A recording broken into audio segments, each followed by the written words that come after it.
Fala pessoal, eu queria falar um pouquinho sobre eu ser o mais improvável de todos. Na Bíblia, o número 40, ele tem um significado. Depois coloquem no Google ou no ChatGPT que vocês vão descobrir o significado. Por exemplo, Jesus passou 40 dias no deserto sendo tentado. Moisés passou 40 anos fugindo do Egito.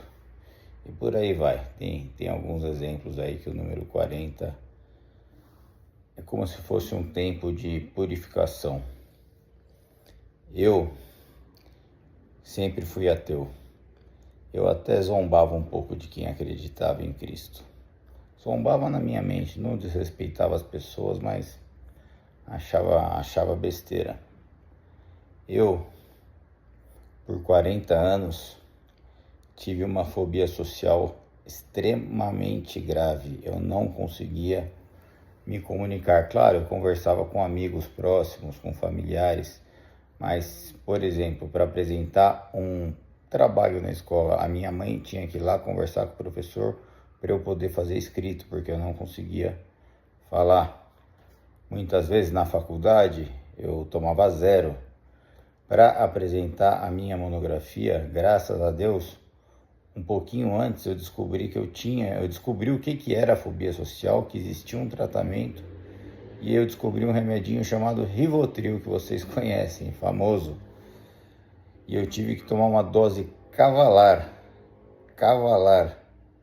para conseguir apresentar a minha monografia. Tanto que depois eu saí da monografia, entrei no carro, não fui dirigindo, é óbvio, desmaiado, cheguei em casa, dormi porque a dose era muito forte.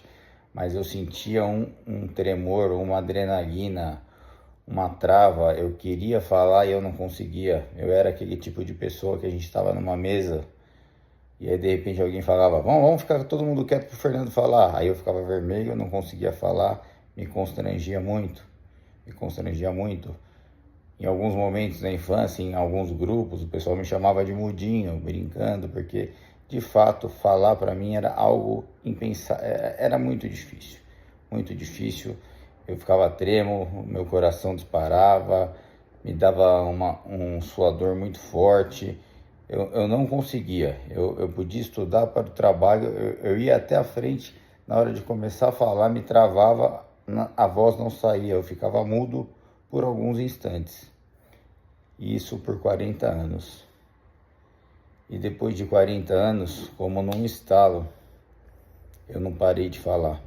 Nunca falei tanto. Se somar o que eu falei ano passado, dá mais do que eu falei a minha vida inteira. A minha família é uma família grande, portuguesa, tem trocentos primos. Se perguntar para todo mundo apostaria que eu jamais faria o que eu estou fazendo. Eu sou o mais improvável dentro dos improváveis. Uma, porque eu era ateu e eu não acreditava em nada que vinha de Deus. Outra, que eu não conseguia falar. Eu tinha uma fobia social gravíssima. E só com o remédio eu conseguia, às vezes, me comunicar, e mesmo assim me comunicava mal. Não conseguia me expressar bem. Parecia que as palavras se embaralhavam. Eu pensava de uma forma, mas saía de outra.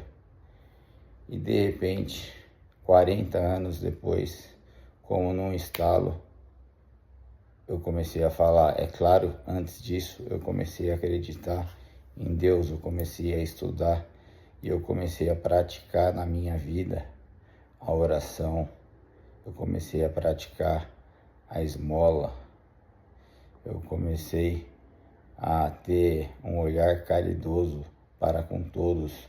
Eu passei a imitar Cristo. Eu não ia na igreja.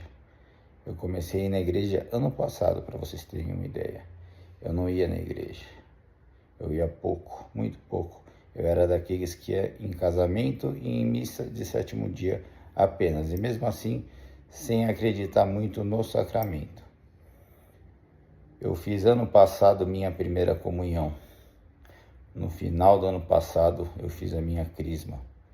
Esse ano eu vou crismar o meu primeiro crismando aí, meu sobrinho Guilhermitos, moleque que eu amo muito. Pretendo ensinar muito para ele sobre Cristo. Tá ouvindo, Guilherme? Você vai me ouvir muito falar sobre esse cara aqui, ó. Então é isso. Deus existe. A gente precisa primeiro, é claro, abrir uma brecha para ele, começar a olhar para ele, começar a buscar imitá-lo, e a graça vem. Eu passei 40 anos nesse sufoco da fobia social. Parecia que eu queria falar, mas as palavras ficavam travadas. Não é que eu não queria falar, eu queria falar. Eu não conseguia falar. Eu era um mudo que não tinha problema nas cordas vocais. Eu pensava, eu tentava falar, mas minha garganta fechava.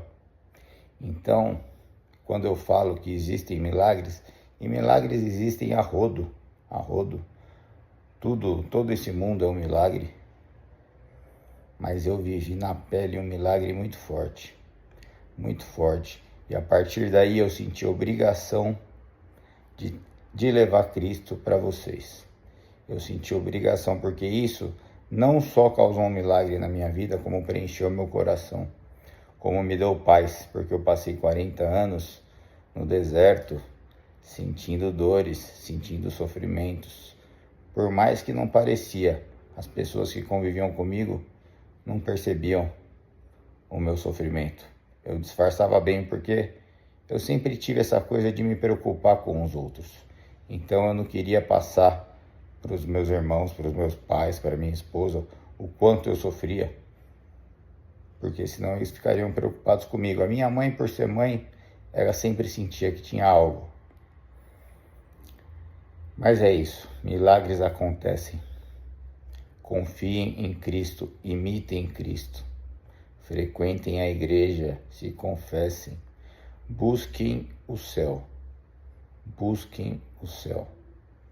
Um beijo no coração de todos vocês, tamo junto.